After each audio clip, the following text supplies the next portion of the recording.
Prontinho, pode iniciar. Obrigada. Meninas, boa noite, tudo bem? Espero que todas tenham passado bem no final de semana. A gente vai dar continuidade à nossa matéria, né? Na apostila, a partir da página 50. Só um minutinho que eu vou compartilhar com vocês também a página. Mas eu trouxe aqui só para ilustrar, eu tenho certeza que a maior parte de vocês já conhecem, o gelo, né? Com esse ambiente plástico, com esse recipiente plástico, perdão, que é o que está mostrando na apostila para vocês, tá? Quando fala de colocar as vacinas numa caixa térmica com esse gelinho. Esse gelinho a gente compra em farmácia, né? Geralmente quando a pessoa usa alguma medicação que precisa ficar refrigerada, já vem dentro da caixa esse recipiente. Só um minutinho. É um gelo reciclável, né? Depois a gente vai olhar ali na apostila, vocês vão ver. Então, no dia de vacinação, no postinho, vai ter lá um freezer, né, com todas as vacinas disponíveis naquela unidade de saúde.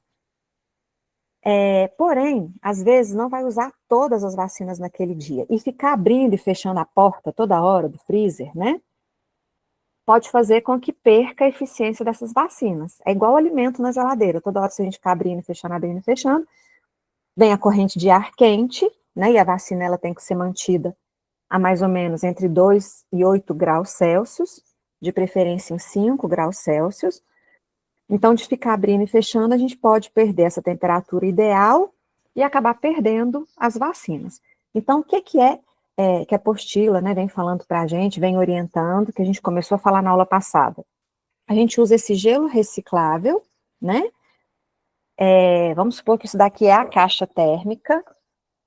A gente vai colocar gelinho reciclável no fundo, só que até cobrir o fundo. A gente vai pôr gelo reciclável nas 4 laterais da caixa, em todas as laterais, tá? Né? Nas 4 partes da caixa. E aí, no meio ali, a gente vai acondicionar as vacinas, que são os imunobiológicos, que a gente vai usar naquele dia, que geralmente o pessoal que trabalha nessas unidades de saúde já tem uma noção da quantidade, né, dos tipos de vacina, principalmente quando se está em campanha.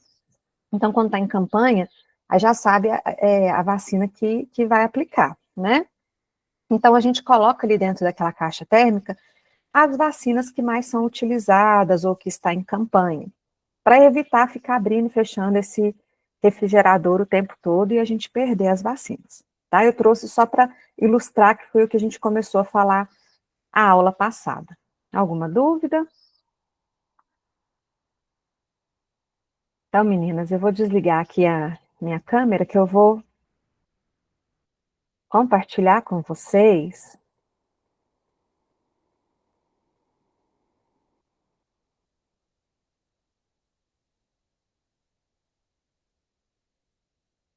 Só um minuto.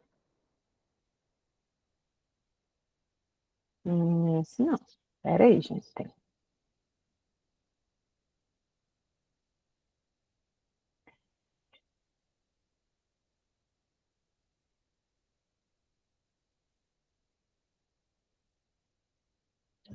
Pronto, agora a gente vai compartilhar. Por favor, alguém me responda se está compartilhando direitinho.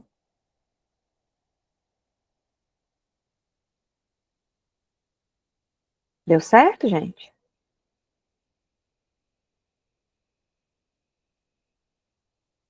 Bom, então vamos lá. Então, aqui na página 50, né, falou sobre a organização dessa caixa térmica, né, que a gente primeiro coloca o gelo reciclável no fundo, nas laterais, né, nas paredes, nas 4 laterais, e depois a gente coloca também por cima para cobrir os imunobiológicos.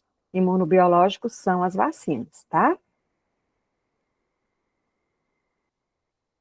Certo. Organizou a caixa que vai ser utilizada naquela campanha de vacinação, né, naquele dia, vem o preenchimento do cartão de registro da vacinação, que é uma das coisas que vocês vão começar a fazer, né? Então, toda vacina que for administrada tem que ser registrado no cartão de vacina. tanto do adulto quanto no infantil. Como que é feito esse registro? Você vai lá no nome da vacina, por exemplo, VOP, né? Vai colocar a caneta, né? O dia, a data, né? Que é o dia, o mês, o ano.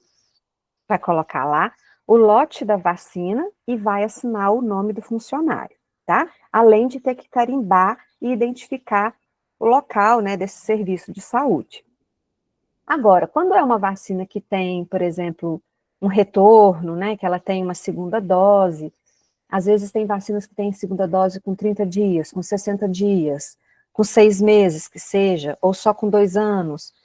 Aí a gente vai a lápis, né, no espaço de baixo, e anota a lápis a data do próximo retorno, da próxima dose. Inclusive, a gente põe o dia, o mês e o ano também. Certinho? Existem algumas contraindicações que é de forma geral para vacinação. Uma delas, por exemplo, é a hipersensibilidade, né? Depois que a pessoa tomou algum tipo de dose, algum tipo de vacina. Então, se a pessoa teve alguma reação anafilática, né? Inchou, fechou, não conseguia respirar. Então, é uma hipersensibilidade, é uma reação muito grande, né? Aquela vacina. Então, para tomar novamente, tem que consultar o médico, né? E ver o que pode ser feito. Existem vacinas ou pessoas que têm uma hipersensibilidade que às vezes toma vacina até no próprio hospital, porque se precisar, né, ter algum recurso, precisar de alguma atenção, já está ali. Às vezes, a reação não foi exatamente a vacina, mas foi algum componente que tem nessa vacina e que pode ter em outros imunobiológicos também. Então, precisa descobrir a causa para saber, né, realmente se a pessoa vai poder tomar normalmente todos os tipos de vacina ou se precisa ter algum outro tipo de cuidado. Outra contraindicação que a pessoa não toma vacina naquele período é quando a pessoa está com alguma neoplasia maligna, ou seja, algum tipo de tumor, de câncer. Porque quando a pessoa está em tratamento, né, com câncer, ela já toma imunossupressores, né, que são remédios para diminuir a resistência, para ter mais resultado no tratamento, e com isso pode aumentar a hipersensibilidade dela, a reação a alguns tipos de vacina, inclusive desenvolver sinais, sintomas e até a própria doença. Então, quando tem hipersensibilidade à vacina ou a qualquer um dos componentes dela, ou quando está em tratamento, né, tem alguma neoplasia maligna, é uma contraindicação de tomar vacinas, tá? Agora, uma coisa que às vezes as pessoas perguntam, para vocês principalmente, né, é sobre a ocorrência de febre depois que toma a vacina, né? Acontece às vezes muito com criança, em alguns tipos de vacina que elas tomam. Acontece, por exemplo, aconteceu, né? A gente viu acontecer com a vacina do Covid, por exemplo. Então, a gente precisa deixar as pessoas tranquilas em relação a isso, né? De que é uma, uma ocorrência comum que pode acontecer, tá? E quando acontecer, pode ser utilizado algum antitérmico que geralmente essa pessoa já tomou, né? Qualquer antitérmico, paracetamol, dipirona, né? Que a pessoa já tenha tomado, que também não tem alergia. Então, né, na ocorrência de febre, pode ser tomado qualquer um desses remédios, tá bom?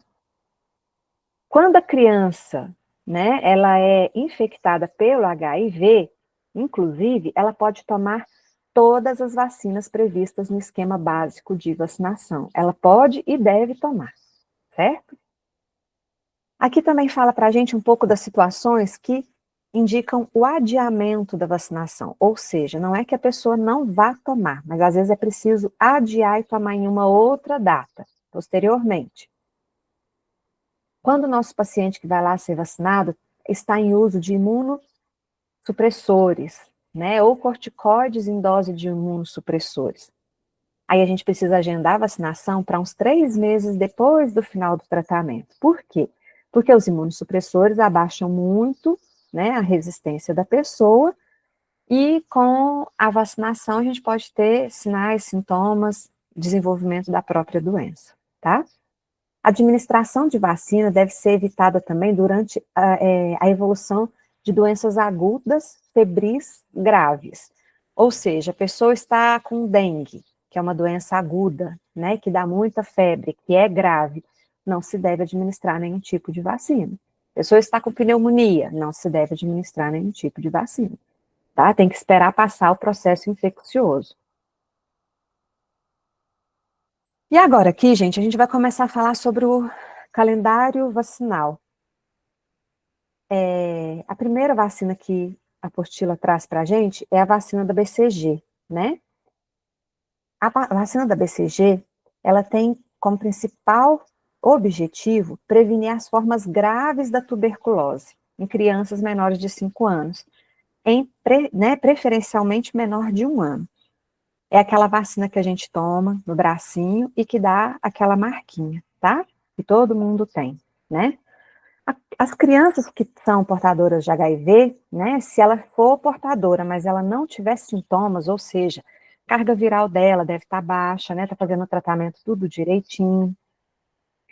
A mãe provavelmente é HIV também positivo e já tomou a vacina BCG. As duas devem tomar, tá? Se a mãe não tiver tomado, deve tomar, e a criança também.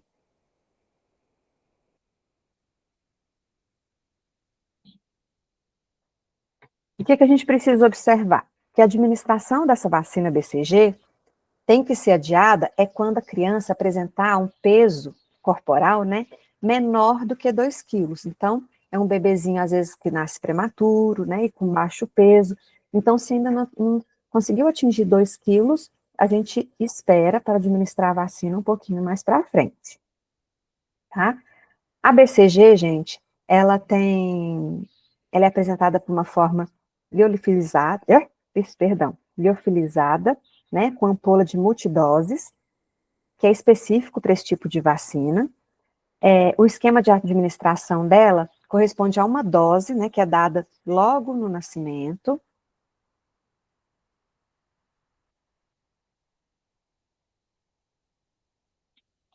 E o volume correspondente é de 0,1 ml. Então, é uma dose muito pequenininha, né?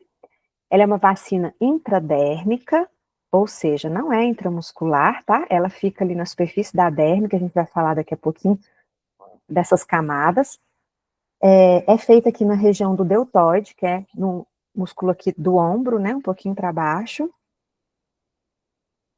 E depois de alguns dias de vacinação, a gente pode ver que vai ter uma lesão ali, né? Onde foi a vacina, vai surgir como se fosse uma feridinha, né? Uma úlcera. Às vezes sai pus, sai água, que é normal, tá? Essa lesão, ela vai regredindo sozinha, não precisa ser feito nenhum tipo de curativo, não precisa tomar nenhum tipo de medicamento. Essa lesão vai diminuindo de tamanho, não deve ser coberta, e logo, logo também ela já dá uma casquinha que também não deve ser retirada, a gente tem que orientar isso para a mãe, né? E vai ficar uma marquinha ali que indica, né, que foi tomada a vacina. Se essa cicatriz não aparecer de forma nenhuma, a gente precisa revacinar essa criança 6 meses após a primeira dose.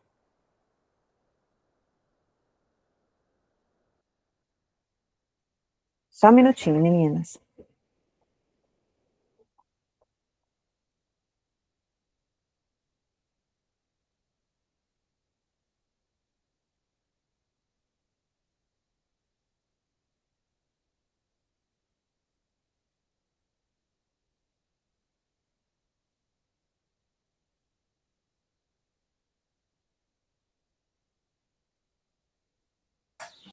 Perdão, meninas. Vamos voltar aqui. Até aqui tá tudo bem? Todo mundo entendendo? Alguma dúvida? Tá tudo ok, professora. Pode continuar. Ok, obrigada. Tem também a vacina, né, contra a poliomielite, que foi erradicada no Brasil, né, desde a década de 1980, por causa do sucesso da vacinação. Mas hoje em dia, né, a gente está vivendo aí uma preocupação muito grande dessa doença voltar, porque a porcentagem de vacinação, né, não está sendo cumprida. Então, essa vacina, gente, é para prevenir a poliomielite, né? Que causa vários danos à saúde da criança, inclusive danos irreversíveis. Ela é aplicada no grupo de 0 a 4 anos, né? É aplicada a primeira dose e os reforços. E antes, a gente só tinha ela, a via oral de aplicação dela, que era a principal, né? Que era do gotinhas. Hoje, não. Hoje, esse ano, né, de 2025, teve uma mudança, uma atualização das formas de, de aplicar essa vacina, né? Então, agora, hoje, ela é aplicada intramuscular. A gente vai ver um videozinho curto falando sobre isso, tá? Aqui fala que a dose que era administrada por via oral, né? A gente, quando aplicava ela, tinha que esperar a pessoa engolir. Se cuspisse, regurgitasse ou vomitasse, tinha que repetir a dose, tá? E não precisava fazer intervalo entre alimentação, por exemplo, leite materno, mamadeira, né? E a administração da vacina. Eu vou compartilhar com vocês agora um vídeo curto sobre as vias de administração das vacinas. Qualquer dúvida, vocês podem chamar, que eu estou aqui, tá?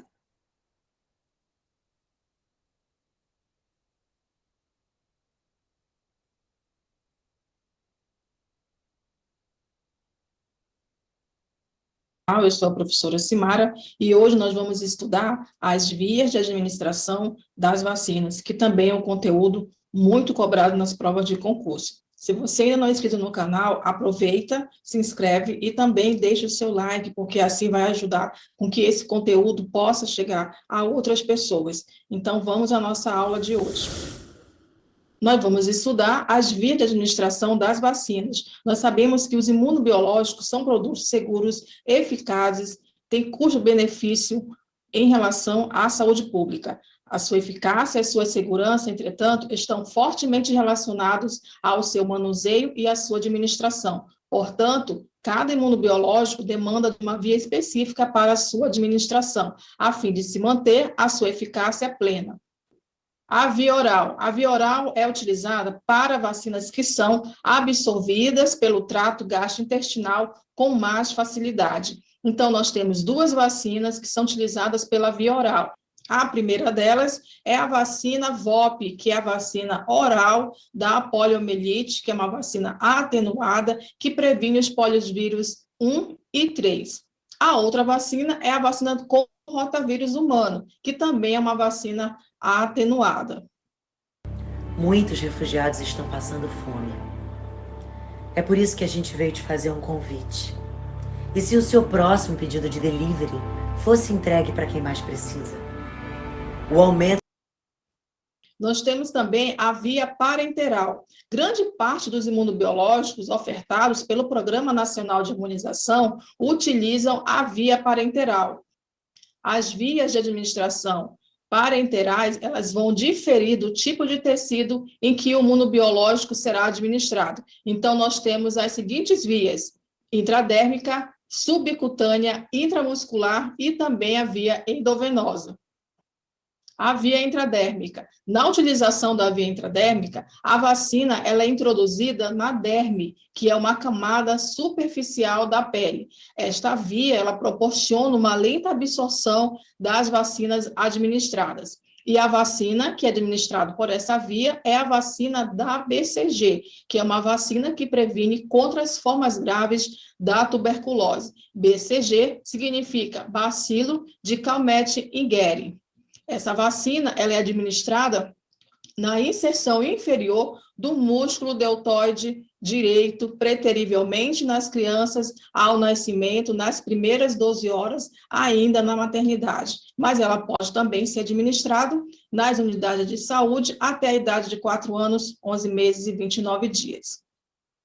Na via subcutânea. Na utilização da via subcutânea, a vacina vai ser introduzida na hipoderme, ou seja, na camada subcutânea da pele. Quais são os locais mais utilizados para administrar essas vacinas pela via subcutânea? Aí nós temos a região do deltoide, que é no terço proximal, a face superior externa do braço, a face anterior externa da coxa e também a face anterior do antebraço. Lembrando que o local mais utilizado para a administração das vacinas por via subcutânea é a região do deltoide, no terço proximal. Então, nós podemos utilizar uma seringa de 1 ou 2 ml, sendo que a agulha 13 por 4,5, que é uma agulha padrão do Programa Nacional de Imunização. Quais as vacinas que são utilizadas por essa via? Aí nós temos aqui as vacinas tríplice viral, que é contra sarampo, rubéola e cachumba. Nós temos também a tetraviral, que é uma vacina que previne sarampo, rubéola, cachumba e varicela. A vacina da varicela e a vacina da febre amarela são administradas pela via subcutânea. Na via intramuscular. Na utilização da via intramuscular, os imunobiológicos, eles são introduzidos no tecido muscular. As regiões anatômicas para administração de vacina intramuscular, elas devem ser distantes dos grandes nervos e também dos vasos sanguíneos, sendo que o músculo vasto lateral da coxa e o músculo deltóide são as áreas mais utilizadas nas práticas de administração. Devido à grande quantidade de imunobiológicos sendo atualmente utilizados na administração no mesmo dia, que utilizam as mesmas regiões musculares para administração concomitante com outras vacinas, o músculo vasto lateral da coxa, por exemplo, devido à sua grande massa muscular, é o local recomendado para administração simultânea de 2 vacinas, principalmente em crianças menores de 2 anos de idade. Então, nós podemos utilizar seringas para administração das vacinas na via intramuscular, seringas de 2 ou 3 ml, sendo que a agulha padrão são as agulhas de 20 por 5,5 e de 25 por 6. Quais são as vacinas que são administradas pela via intramuscular? Então, nós temos aqui uma variedade de vacinas que são administradas por essa via intramuscular. Grande parte das vacinas utilizam a via intramuscular, que é uma via de absorção mais rápida do que as outras que já foram citadas aqui. Então, nós temos aqui a vacina da pentavalente, as vacinas dupla adulto, que é a DT, que é contra tétano e difteria, as vacinas contra hepatite A, hepatite B, a vacina contra a influenza, as de meningocócica C e a CWY, as vacinas do HPV, as pneumocócica 10-valente e 23-valente, a VIP, que é a vacina da poliomielite inativada, também é pela via intramuscular, a vacina contra a raiva, a vacina DTP, que é a tríplice bacteriana, que previne contra a difteria, tétano e coqueluche, e a vacina DTPA, que é a vacina contra a difteria, tétano e coqueluche acelular, que é uma vacina que é disponível hoje para administração em grávidas. O quê? O jogo móvel sombrio de 2025, Mu, Dark Epoch, é muito intenso. Você pode comprar um arco divino maia. Agora vamos resolver algumas questões desse conteúdo. Então, nós temos aqui a primeira questão, que é do ano de 2019. Então, a vacina tríplice viral deve ser aplicada pela via. Então, a vacina tríplice viral, que é a vacina contra o sarampo, rubéola e cachumba, não é administrado pela via interal e nem intradérmica. Lembrando que a vacina intradérmica, somente a BCG é feito pela via intradérmica. Intramuscular também não, nem endovenosa. Então, a vacina tríplice viral, assim como sarampo, assim como rubéola, febre amarela, tetraviral, são administrados pela via subcutânea. Na próxima questão, é do ano de 2018, a vacina da poliomielite 1, 2 e 3 inativada é apresentada sob a forma líquida em frasco multidose ou em seringas preenchidas com uma dose. É administrado na rede pública por via, então ele quer saber qual a via de administração da vacina da poliomielite inativada. Não confundir com a poliomielite atenuada, que é a VOP, que é uma vacina oral. Nesse caso, ele está pedindo a vacina inativada, que é a vacina da poliomielite, que previne os poliovírus 1, 2 e 3. Então, nesse caso, da vacina da poliomielite inativada, ela é administrada pela via intramuscular. Então, a nossa alternativa é a alternativa C. Na próxima questão, que é do ano de 2017, ele quer saber qual a via que deve ser aplicado à vacina BCG. Então, nós temos aqui as vias nas alternativas abaixo, e nós vimos que a única vacina que se administra pela via intradérmica é a vacina BCG. Então, a nossa resposta correta é a alternativa D, intradérmica.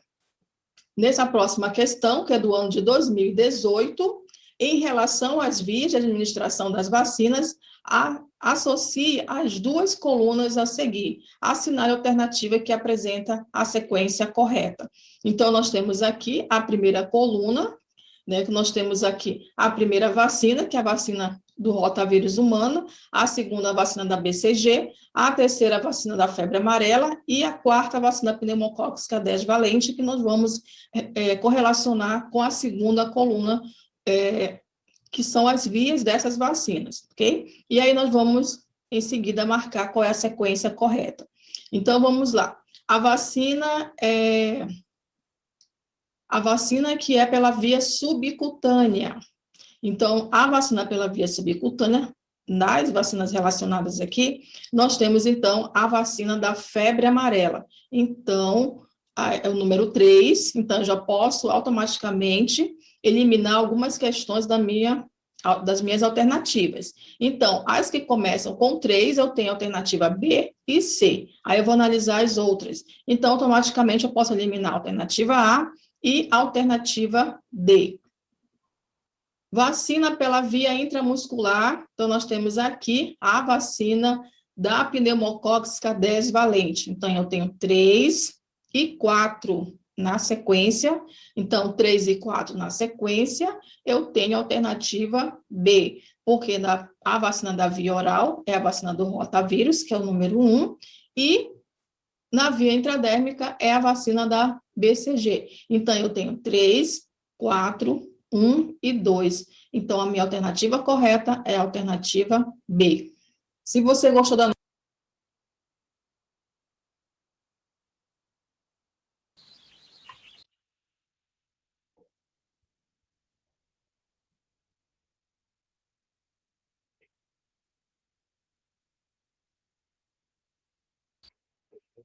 Bom, meninas, eu deixei passar um pouquinho ali aquelas questões de perguntas e respostas, né?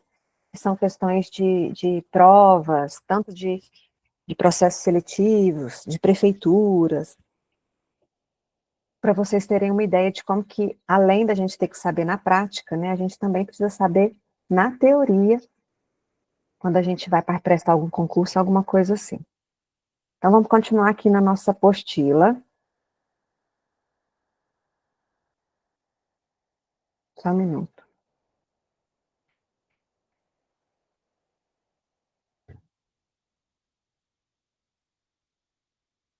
Não.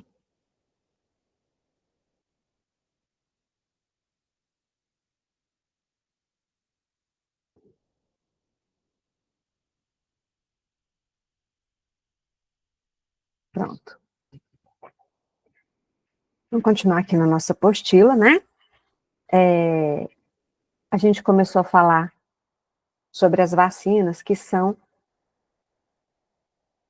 aplicadas, né, principalmente, aqui está falando muito sobre o calendário vacinal infantil, tá? Então, a primeira vacina que fala aqui é a BCG, que previne contra a tuberculose, que é essa que dá essa marquinha no braço que nós temos, né?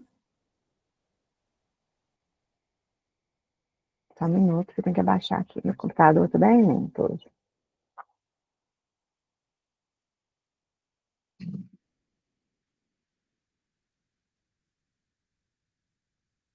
Tem também A vacina contra difteria e tétano, né, que é dado tanto no adulto e na criança a partir dos 7 anos de idade.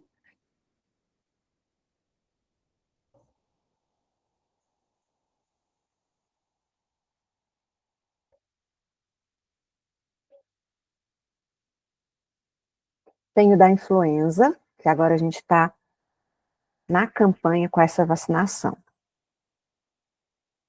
Mas acho que pulou muita coisa aqui, peraí, gente. Só um minuto, por favor.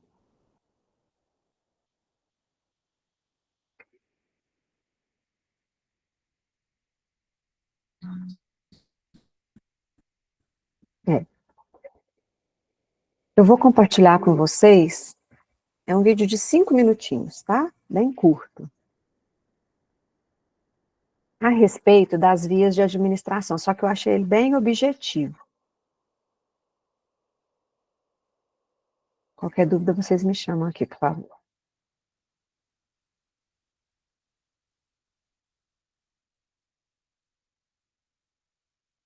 Musculares. Geralmente, para injeções intramusculares, nós colocamos o ângulo em 90 graus, porque ângulos menores causam muita dor. Então, injeções intramusculares em 90 graus garante que a administração seja menos dolorosa. Para a injeção subcutânea, gente, tem uma especificidade. Por quê? Porque a injeção subcutânea ela pode ser feita em 3 ângulos. Por exemplo, para indivíduos magros, você vai fazer em 30 graus. Para indivíduos normais, você aumenta para 45 ângulos. Para indivíduos obesos, você vai fazer a injeção subcutânea em 90 graus. Então, você vai observar de acordo com o perfil do seu paciente. Para injeções intradérmicas, você vai colocar o ângulo em 10 a 15 graus. Vamos ver a angulação relacionada à via de administração.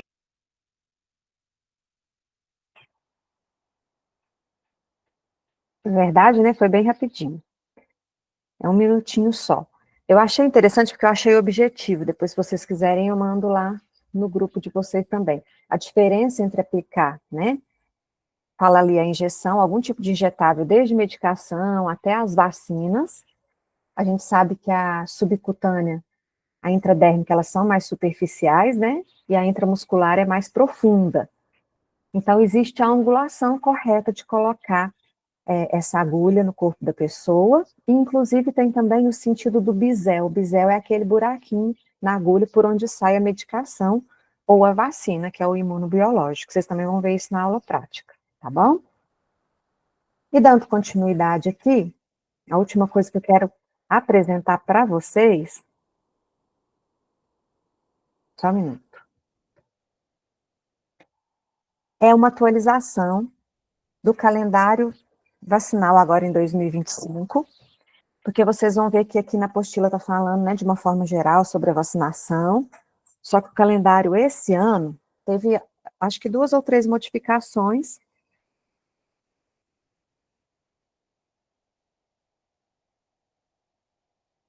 que é importante saber, tá? Inclusive uma delas é na vacinação infantil daquela VOP, né, da poliomielite. Só um minuto.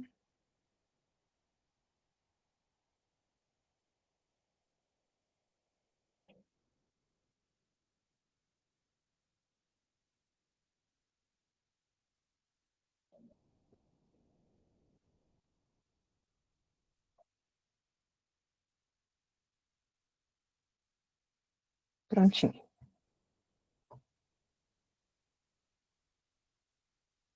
Olá, meus queridos, tudo bom com vocês? Eu me chamo Gilcelene Andrade e o nosso vídeo de hoje é sobre as atualizações mais recentes, agora, do mês de fevereiro de 2025, referente às vacinas VIP, rotavírus, Covid-19 e influenza. A vacina VIP, que é a nossa poliomielite inativada, antes era realizada 2 doses de reforço com a vacina VOP aos 15 meses e aos 4 anos de idade.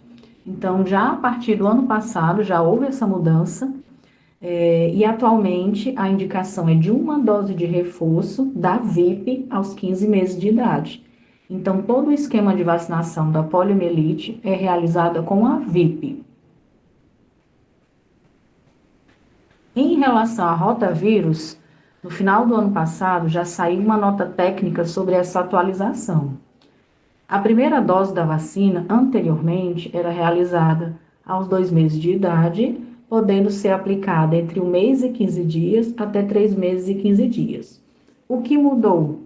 Continua sendo a primeira dose recomendada aos 2 meses de idade, só que agora a dose pode ser aplicada até 11 meses e 29 dias, ou seja, até menor de 1 ano, a gente pode estar realizando a primeira dose da rotavírus. Já em relação à segunda dose da vacina rotavírus, como era realizado antes? A dose é indicada aos 4 meses de idade, podendo ser aplicada entre 3 meses e 15 dias, até menor de 8 meses, 7 meses e 29 dias. Atualmente, como que está sendo a indicação? Aos 4 meses de idade, podendo ser aplicada até 23 meses e 29 dias.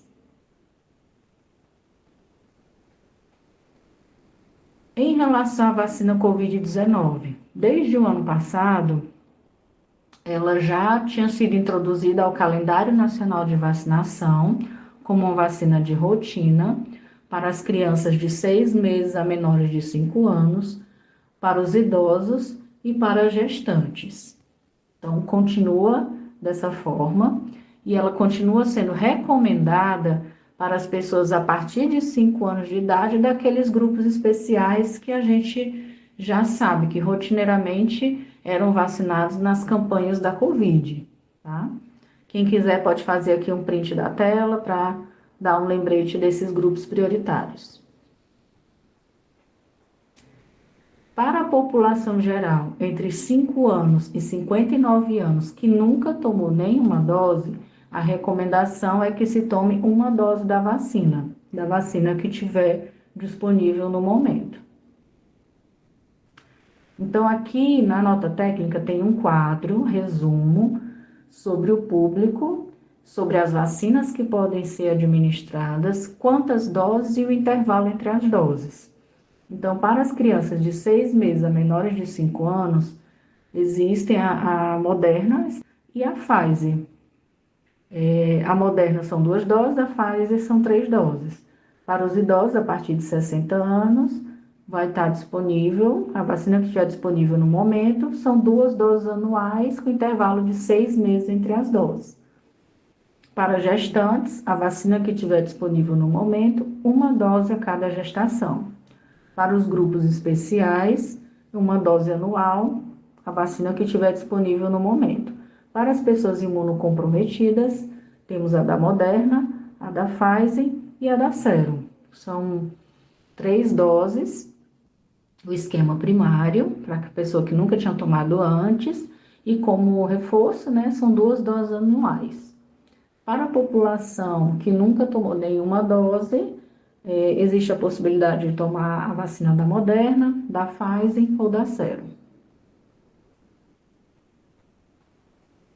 E a principal mudança agora, em 2025, é que a vacina da influenza, da gripe, ela passou a fazer parte do calendário nacional de vacinação para as crianças de 6 meses a menores de 6 anos, né, 5 anos, 11 meses e 29 dias, para os idosos e para gestantes. Então, antes, esse público era incluído como grupo prioritário na campanha de vacinação da influenza. Então, agora esses grupos, né, passaram a fazer parte do calendário nacional de vacinação.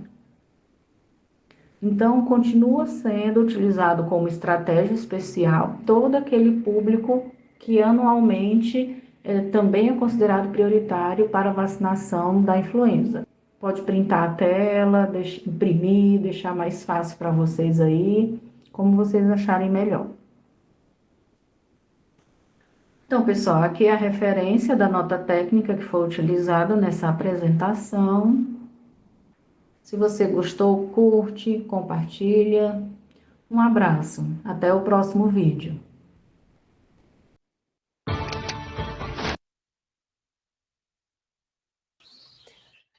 Meninas, eu acho interessante colocar esse vídeo para vocês, porque aqui na apostila está falando de forma geral sobre a aplicação de vacina e as principais vacinas do nosso calendário, né? Só que agora, recente mesmo, agora em 2025, né? Foi atualizado esse calendário vacinal e algumas pequenas coisas mudaram, que é esse vídeo que eu passei para vocês. Então, por exemplo, as vacinas da COVID, do rotavírus, a da poliomielite, que é a VIP e a VOP, né? E a da influenza. Então, são 4 tipos de vacinas que tiveram algumas modificações no esquema de vacinação delas, tá? Às vezes no público-alvo, na quantidade de doses, igual a VOP, né? Que a gente tinha 2 doses que era oral, que era o Zé Gotinha. Hoje a gente não tem mais, hoje ela é intramuscular, né? Que é a VIP. O influenza entrou para o calendário nacional de vacinação, né? A COVID também teve uma mudança em quantidade de doses, dependendo da faixa etária. A rotavírus mudou a dose de reforço. Então, eu queria atualizar vocês a respeito disso. Eu vou colocar aí no grupo esse vídeo para vocês anotarem essas atualizações. Às vezes anota aí na apostila, né, do lado de cada vacina, para lembrar que algumas coisinhas mudaram. Só um minuto. Vou compartilhar aqui de novo com vocês a apostila para a gente continuar.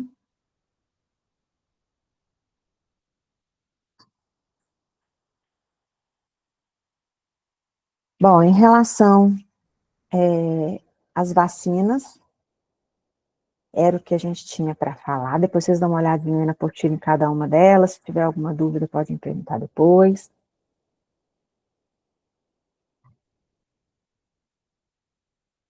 Agora a gente vai falar sobre um outro assunto, que são as infecções sexualmente transmissíveis. A gente até já falou um pouco em saúde da mulher, a gente falou um pouco em saúde do homem também, né? E a apostila aqui também de saúde pública traz, porque essas doenças sexualmente transmissíveis é um dos aspectos de atendimento da saúde pública e coletiva, tá?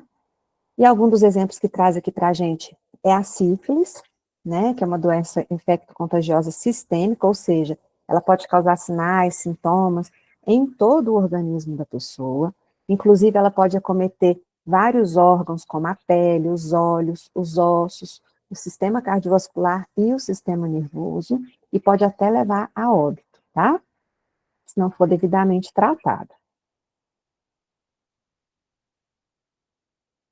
O cancro duro é um dos sintomas, né, que pode ser um dos sinais da sífilis. Ela geralmente se apresenta como uma lesão ulcerada. Nós temos 2 exemplos aqui, na língua e na cabeça do pênis. E existe a sífilis secundária, né, que são aquelas lesões que aparecem até 4, 8 semanas depois dessa manifestação do cancro. E olha como ela pode se apresentar.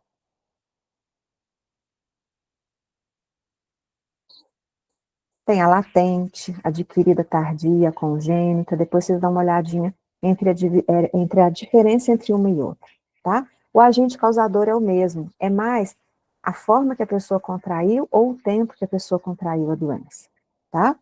Algumas complicações, se for uma gestante, por exemplo, é causar um aborto espontâneo, ou o bebê nascer morto, né, que a gente fala natimorto, um parto prematuro, bebês de baixo peso, né, ou uma infecção do endométrio, que chama endometrite pós-parto, infecções tanto antes quanto depois do parto, que é peri e neonatal, e a sífilis congênita, no caso o bebê nascer com ela, a neurosífilis, que é quando acomete o sistema nervoso, e a sífilis cardiovascular, que é quando acomete o coração e vasos sanguíneos, então é muito grave, tá? A transmissão é através de relação sexual sem preservativo, né, sem nenhum tipo de proteção, e também pode ser passado pela placenta a partir do quarto mês de gestação, tá? O tratamento é medicamentoso, pode ser curada, né, se tratada precocemente, então por isso que a gente tem que sempre orientando para a pessoa saber os sinais, para ela procurar ajuda, e a única forma de prevenir é a camisinha. Aqui também fala um pouco sobre a candidíase,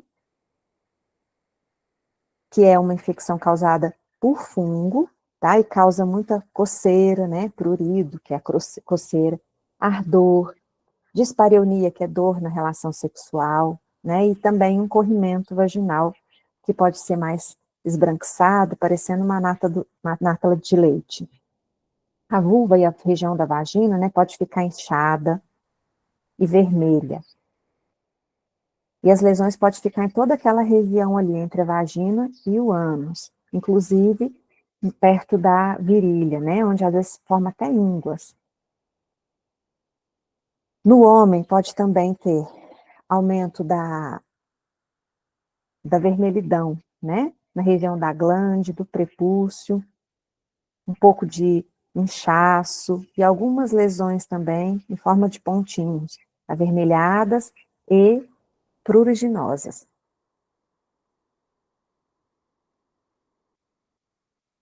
Geralmente essas lesões aparecem quando a pessoa tem uma baixa do sistema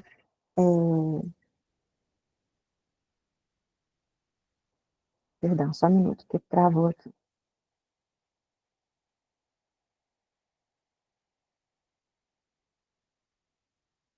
A baixa da resistência da pessoa, tá?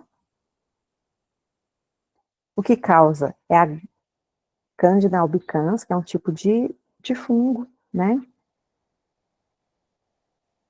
E o que é complicado é que pode também, essa disseminação não ficar só ali na região genital, pode ir para todo o corpo, principalmente em pacientes imunodeprimidos, ou seja, com a resistência muito baixa, pacientes que têm HIV, ou que estão sob tratamento, por exemplo, de algum tipo de câncer tomando imunossupressor, tá? A transmissão é pelas secreções que vêm da boca, da pele, né, da região íntima, e de objetos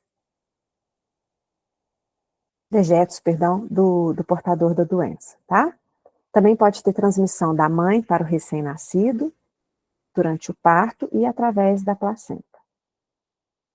Existe medicação, né? A prevenção é a higienização, as orientações, evitar a vestimenta muito justa, né?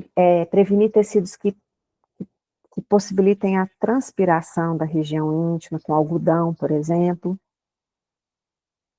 e usar preservativos. Tem a gonorreia também, né, que fica... Gente, o negócio está pulando tudo, perdão. Eu clico num lugar, vai para 10. Deixa eu voltar.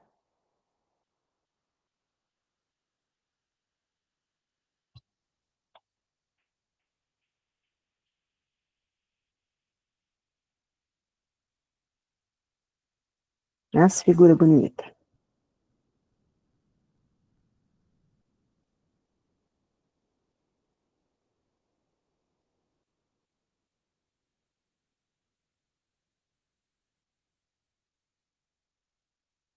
Aqui já foi, né? Pronto. A gonorreia, né, também que é uma doença infecto-contagiosa, que apresenta bastante secreção purulenta, que é um corrimento, né, que sai pela uretra no homem ou pela vagina e pela uretra na mulher. Pode causar coceira, né, ardência na hora de fazer xixi. Em alguns casos pode ocorrer sintomas de forma geral, né, sistêmico. Aqui tem até algumas fotos, ó, nas amígdalas, essas plaquinhas, né, no olho, na boca, na pele de uma forma geral.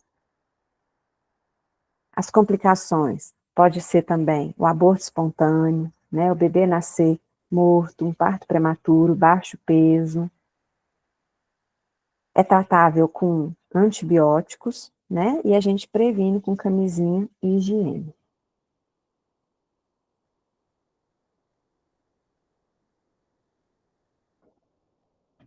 O linfogranuloma venéreo, né, é uma consequência, né, um aparecimento de uma lesão genital, ou seja, primária, ela começa com a lesão, tem duração, né, e aparece em forma geralmente de feridas, ou pápulas, que é a elevação da pele. Dura de 3 a 5 dias, mais ou menos, e após a cura dessa lesão, né, em geral, de 2 a 6 semanas depois, vem um botão inguinal. O que que é? Essa íngua que dá, às vezes, na virilha, tá? Geralmente é de um lado só. Se não for tratado, né, ele pode romper e formar fístulas.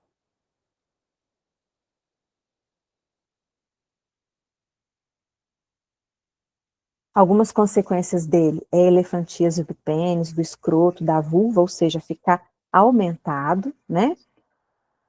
Proctite, que é a inflamação do reto, e o estreitamento do reto. A transmissão é por relação sexual e o tratamento é sistêmico, inclusive com antibióticos. Tem que aspirar, né, esse bulbão aqui inguinal, tratar as fístulas, porque pode infeccionar. Prevenção sempre com camisinha, né, e higienização após o coito. E vai falar também aqui do HIV, que é uma infecção causada pelo vírus, né, HIV, a AIDS. O vírus compromete o funcionamento do sistema imunológico humano, ou seja, a pessoa fica com a resistência muito baixa, né? É um ataque às próprias células, aos próprios anticorpos do corpo. Então, fica difícil de proteger contra as agressões de bactérias, de outros vírus, de parasitas e até mesmo de células cancerígenas. A progressão da doença é que ela vai minando, né, o nosso sistema imunológico. E aí a pessoa fica mais suscetível a certos tipos de infecções e de tumores, tá? Que são as doenças oportunistas. A gente fala que a pessoa às vezes não vai morrer da AIDS, do HIV, não é ele que leva a óbito, mas indiretamente ele leva porque, como ele deixa a pessoa mais fraca, sem resistência, ela adquire outras infecções oportunistas e isso leva ao óbito, por exemplo, uma pneumonia, uma tuberculose, uma gripe que passou despercebida, né? E se complica lá na frente. Existe 2 subtipos, né, do HIV, que é o HIV1 e o HIV2. A transmissão se dá por sangue, por sêmen, por secreção vaginal e pelo leite materno. Inclusive, pode ocorrer transmissão no sexo vaginal, oral e anal. O período de incubação é de 3 a 10 anos, ou seja, entre a pessoa se contaminar e aparecer sintomas sugestivos de AIDS, pode demorar de 3 a 10 anos. Então, nesse período, ela já contaminou outras, né? Se teve outros parceiros, ela vira uma teia, assim, né? Por isso que está a importância aí da prevenção, da orientação. A forma de diagnóstico é através do exame de sangue, né? E o tratamento são várias drogas, né? Um coquetel de drogas que inibe a replicação desse vírus, não deixar ele se hospedar nas células sadias. Não existe cura, mas existe tratamento para HIV, né? Se a pessoa toma o coquetel, tudo direitinho, a medicação, a carga viral, a quantidade fica bem baixa, a ponto de, por exemplo, ela conseguir ter uma gestação sem passar isso para o bebê, né?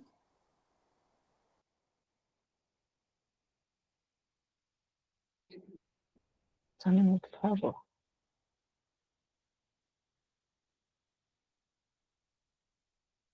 Aqui também fala da tricomoníase genital, né, que é uma doença também infecto-contagiosa da parte geniturinária do homem e da mulher.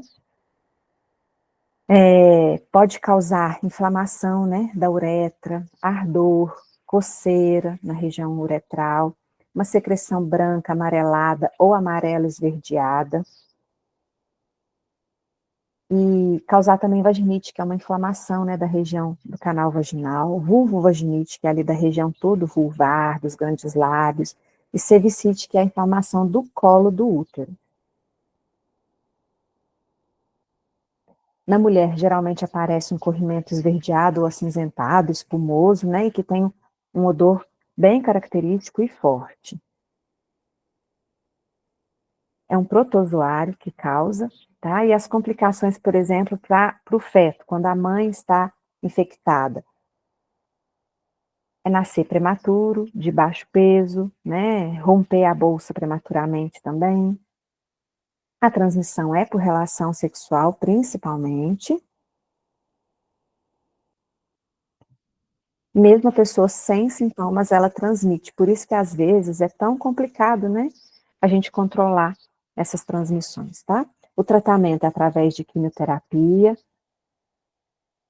que pode ser oral ou local. E a prevenção, a única prevenção que tem é a camisinha, tá? E o tratamento de ambos, né? Não só da mulher, mas do parceiro também. Senão a gente não corta o ciclo de infecção, né? A gente vai passando de uns para os outros o tempo inteiro. Alguma dúvida até aqui, gente? Eu tô terminando, tá?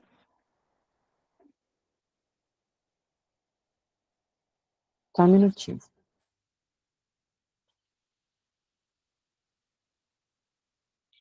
Agora aqui é bem rapidinho também, é um vídeo de 4 minutinhos, que eu vou compartilhar com vocês, para ilustrar essa questão das doenças sexualmente transmissíveis, tá?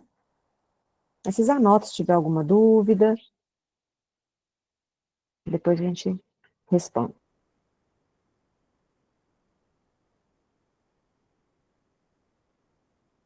Professor Yuri aqui para falar um pouco sobre as doenças sexualmente transmissíveis. DSTs são doenças sexualmente transmissíveis e, como o próprio nome já diz, são doenças transmitidas de uma pessoa para outra por meio de contato sexual. A grande maioria delas é causada por micro-organismos que se alojam nos órgãos genitais. São doenças perigosas que podem deixar sequelas e, se não forem tratadas a tempo, em algumas situações podem levar até a morte. Lembrando que a camisinha é o único método de prevenção eficaz contra as DSTs. Algumas DSTs no início têm tratamento, controle e até cura, e por isso é muito importante conhecê-las para poder evitá-las.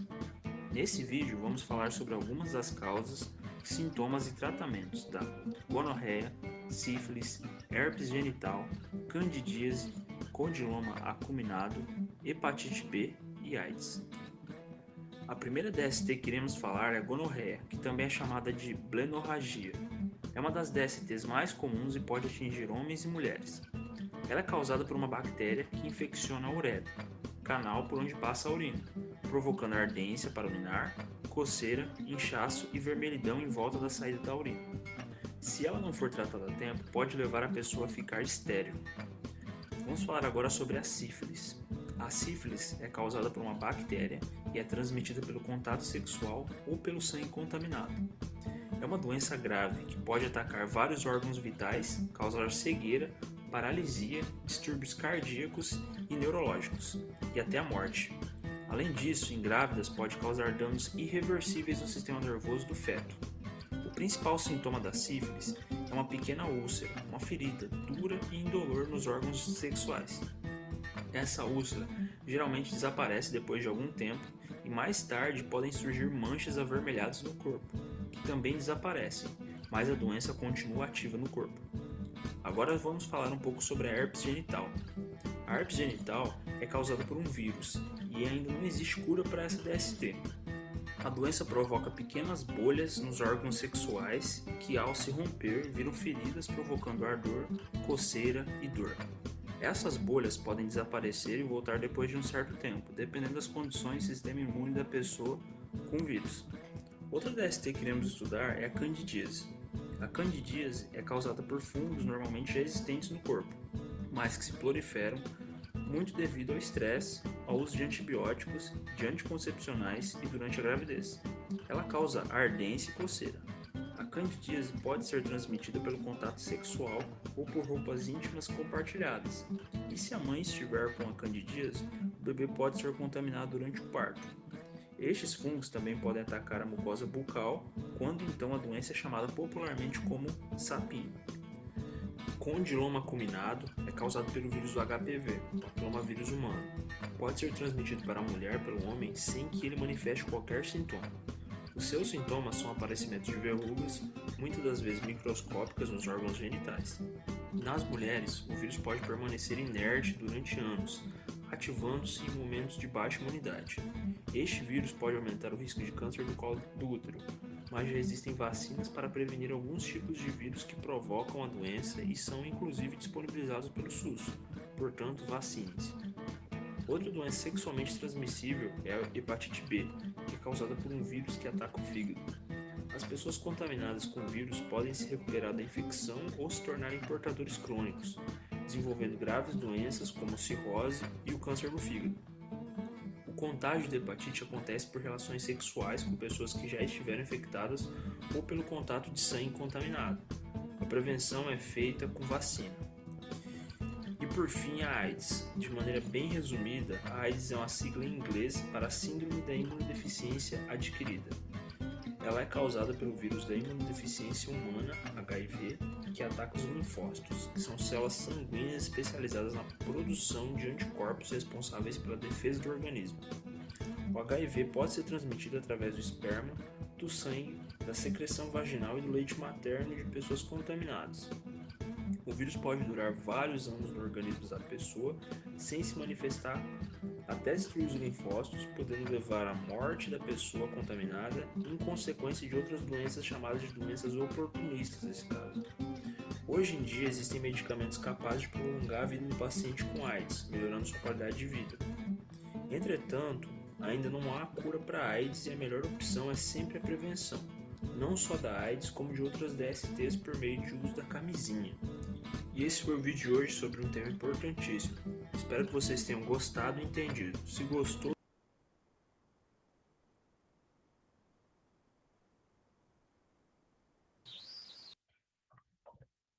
Bom, meninas, o que eu tinha para passar para vocês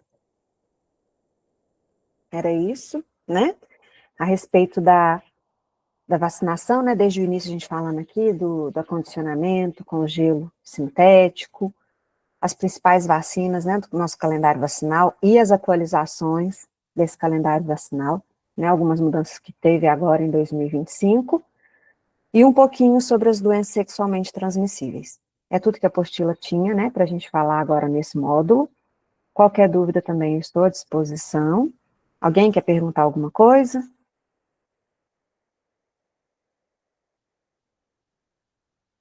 Tá. Desculpa aí pelos errinhos no meio da aula, mas é porque meu computador está travando muito, então eu tentava descer ou subir a página e não conseguia. Aí às vezes dava uma tropeçada daquilo no que eu estava falando, né? Mas eu acho que não tem segredo, a matéria está aí na apostila para vocês, e qualquer dúvida, depois vocês me chamam e a gente conversa, tá bom? Então, boa semana para todas e até amanhã, se Deus quiser. Tchauzinho, professora. Tchau, boa noite, obrigada. Boa noite, professora. Obrigada. Boa noite, Kate. Boa noite, eu que agradeço.